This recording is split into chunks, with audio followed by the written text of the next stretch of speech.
être sincère avec vous, la RDC ne pouvait pas perdre le match contre le Maroc. Ça, c'est pour être sincère. Pourquoi je dis cela? Je vous expliquerai tout dans cette vidéo.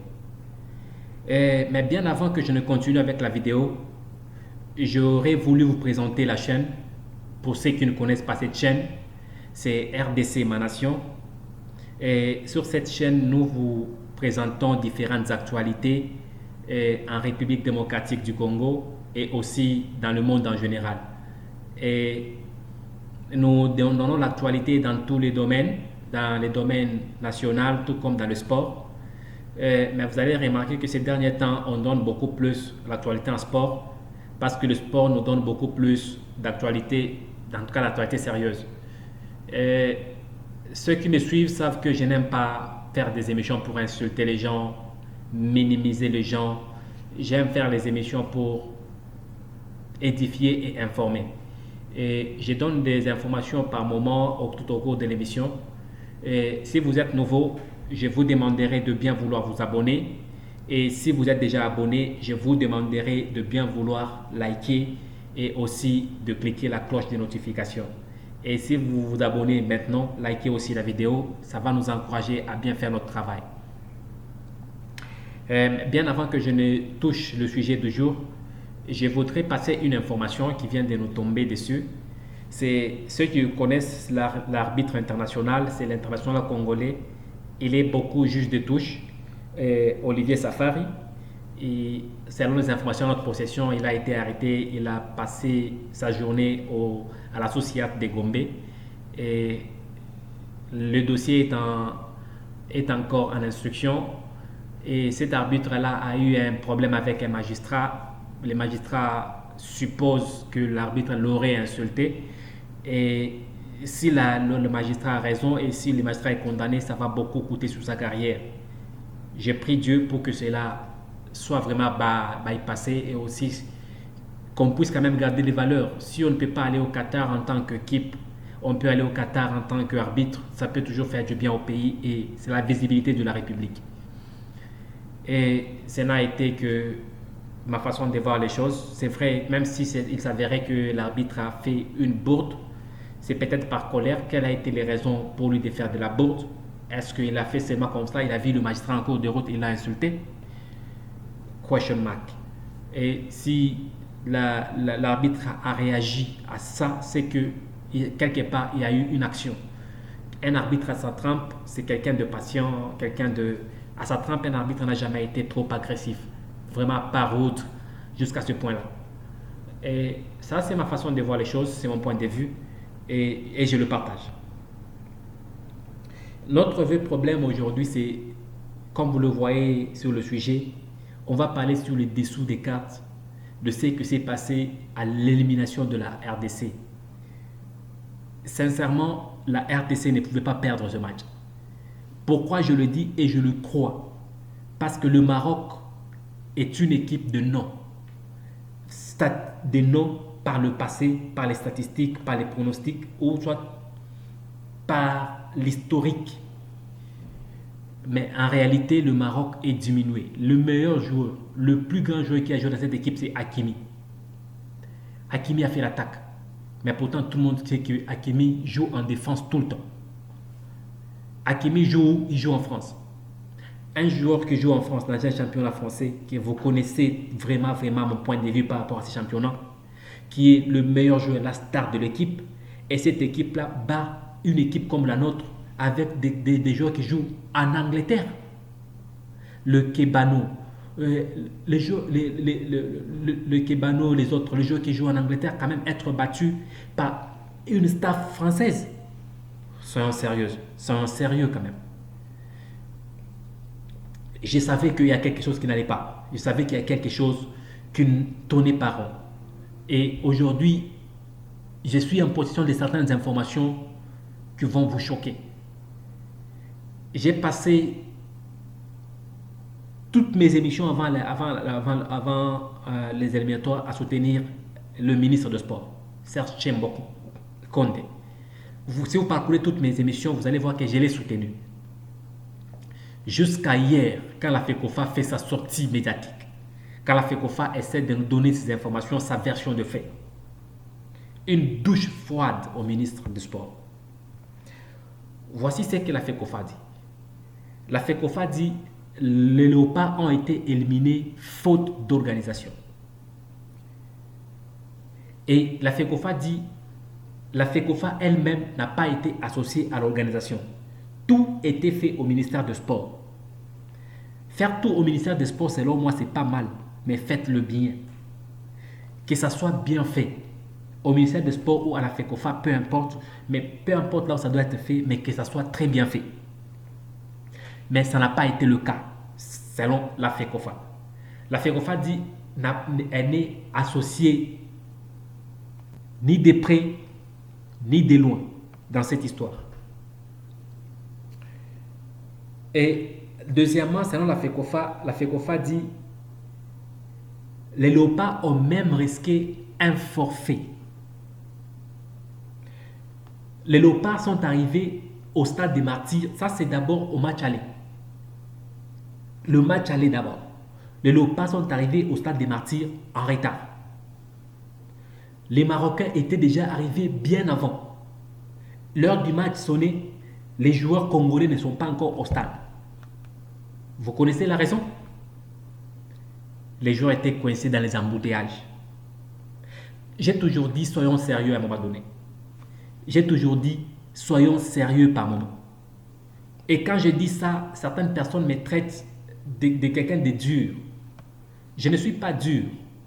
Je suis sérieux avec ce que je dis.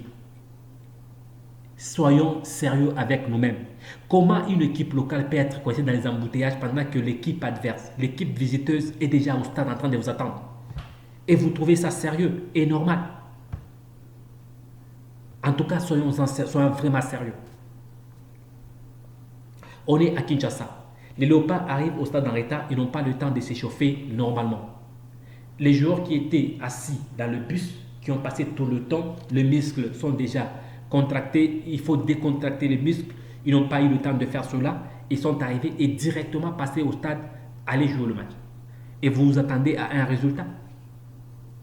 C'est vrai que le coach a sa part de responsabilité avec ses plans machiavéliques, ses plans irresponsables et ses plans incompétents. Il a des responsabilités, mais aussi la grande responsabilité incombe à l'organisation. Comment vous pouvez organiser? Vous pouvez recevoir les visiteurs, ils sont déjà chez vous et vous-même, les propriétaires de la maison, vous n'êtes pas là et vous arrivez beaucoup de minutes plus tard. Soyons en sérieux, soyons vraiment sérieux. Ça, je ne fais que répéter les propos de la FECOFA. La FECOFA est en train de tout rejeter à la responsabilité du ministre. Selon la FECOFA, le ministre est responsable de tout ce qui arrive. Tout ce qui est arrivé, le ministre est responsable. L'élimination de la RDC, le ministre de Sport est responsable de tout ça. Parce que selon la FECOFA aussi, il y a eu une réunion entre le ministère de Sport et la FECOFA. Et il y a des conclusions qui avaient été prises. Il y a des conclusions, il y a des décisions qui avaient été prises. Il y a eu beaucoup de choses qui avaient été décidées, mais aucune de ces décisions n'a été exécutée. Parce que tout ce que le ministre a fait, il a fait que le contraire de ce qu'ils ont décidé ensemble avec la FECOFA. D'abord, je voudrais préciser quelque chose. Pour que les léopards sortent de l'embouteillage, il a fallu que Chabani Nonda descende du bus pour aller demander au GR de dégager la route afin que le joueur passe. Chabani Nonda descend du bus pour aller demander aux joueurs, pour aller demander au GR de dégager le passage pour les joueurs. Où étaient les ministères à ce moment-là? Vous organisez tout et vous organisez, même pas à moitié, vous organisez à un quart de choses. Tout ce qui vous intéresse, c'est l'argent. Parce que là, si l'argent était dans le bus, on devait voir tous les gens du ministère de Sport dans ce bus-là. Et on ne devait pas avoir cet embouteillage. Parce que l'argent n'était pas dans le bus, l'argent était out of the bus. En dehors du bus. Non, nous devons être sérieux à un moment donné. Nous devons être très sérieux. Et au-delà de ça, vous prenez des décisions avec vos amis. Vous décidez ensemble avec la FECOFA. En tout cas, si ce que la FECOFA a dit, c'est vrai. Je ne suis pas d'accord avec le ministère du Sport. ni avec le ministre du Sport. Vous connaissez, je l'apprécie beaucoup parce qu'il est jeune, il est dynamique, il prend quand même de certaines bonnes décisions. Et là, il a eu tort. Si ce que la FECOFA dit, c'est vrai, le ministre a eu tort. En tout cas, cher ministre du Sport, Serge Tchembo, vous êtes mon vieux, je vous respecte beaucoup, je vous aime beaucoup parce que vous êtes jeune, beau, mignon et intelligent. Mais là, vous avez tapé à côté, cher ministre. À côté, sérieusement. Le programme a été modifié. Selon ce qu'on nous dit, la FECOFA avait déjà prévu la date pour que c'est après avoir perdu le match. Disons, une demi-victoire ou demi-défaite qu'on a fait à Kinshasa, un but partout, la FECOFA a établi un plan pour que le joueur se retrouve à Casablanca ou soit au Maroc bien avant. Ils n'avaient pas de moyens parce que tous les moyens étaient gérés au ministère du Sport et c'est le ministre qui était le patron de tout ça. Sans compter qu'il faut quand même noter que le ministre est parti au Maroc en jet privé, jet loué en Angola. Ça, ce sont des choses qui ne m'intéressent pas. Je ne veux pas entrer dans cette histoire. Je veux juste dire que le ministre a fait voyager d'abord le joueur en retard. Le joueur arrive au Maroc le 27 et ils doivent jouer le 29. Arrivé même au Maroc, à l'hôtel, il y a des joueurs qui arrivent dans le hall qui n'ont pas de chambre. Vous organisez des choses. Vous savez que vous avez autant de joueurs, vous avez autant de membres du staff. Mais à la grande surprise, vous arrivez à l'hôtel, un certain nombre de joueurs n'ont pas de chambre d'hôtel. Ils doivent attendre plus de 45 minutes dans le hall. Moralement, ils sont démoralisés. Dis-moi, le joueur qui a une chambre et l'autre n'a pas de chambre, et selon ce qui se passe dans la tête, c'est qu'on privilégie l'autre parce qu'il pense que l'autre est beaucoup plus meilleur que moi. C'est ce qu'ils se disent. Et là, il est démoralisé. Même si vous l'alignez, il ne va pas bien jouer parce que vous l'avez déjà dénigré et minimisé. Vous l'avez déjà humilié. Même s'il doit jouer, il ne va pas bien jouer parce que vous l'avez déjà humilié moralement. Sérieusement, nous devons être sérieux. Nous devons être sérieux. La prochaine fois, faisons en sorte que les choses se passent mieux. Que le ministère, c'est déjà parce que le ministère, on ne doit pas le push out of des organisations. On ne doit pas le push out of les organisations. On doit toujours l'inclure dans les organisations. Et la FECOFA doit toujours être inclus. Il faut qu'il y ait une synchronisation entre les deux. Que le ministère synchronise avec la FECOFA et que les deux camps respectent le canevas de l'organisation. Ça, c'est important. Les deux camps doivent respecter le canevas de l'organisation. Un camp ne doit pas se privilégier ou garder l'argent privilégié que son camp, l'autre camp n'est pas privilégié. Et qui sait si la trahison venait de la FECOFA parce qu'ils se sont sentis lésés et ils ont vu comment l'argent de l'organisation avait été gaspillé et dilapidé. Alors, pour punir le ministère, ils nous punissent tous dans le pays.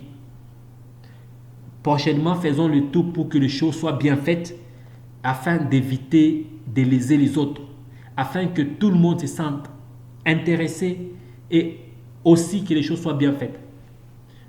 Pour conclure tout ça, je vous dis, si les choses étaient bien faites, le Maroc ne pouvait pas éliminer la RDC parce que la RDC était techniquement supérieure au Maroc, à l'équipe marocaine. Et vu que moralement, ça jouait moralement, les joueurs étaient déjà blessés moralement avec tout ce qui s'est passé, on se retrouve coincé et aussi on se retrouve dans tout ce qu'on s'est retrouvé, la RDC est éliminée. On accepte l'élimination, mais on demande que la prochaine fois, les choses soient bien faites. Et si vous avez suivi cette vidéo jusqu'à la fin, je vous demande de la liker et de vous abonner. Merci et à la prochaine.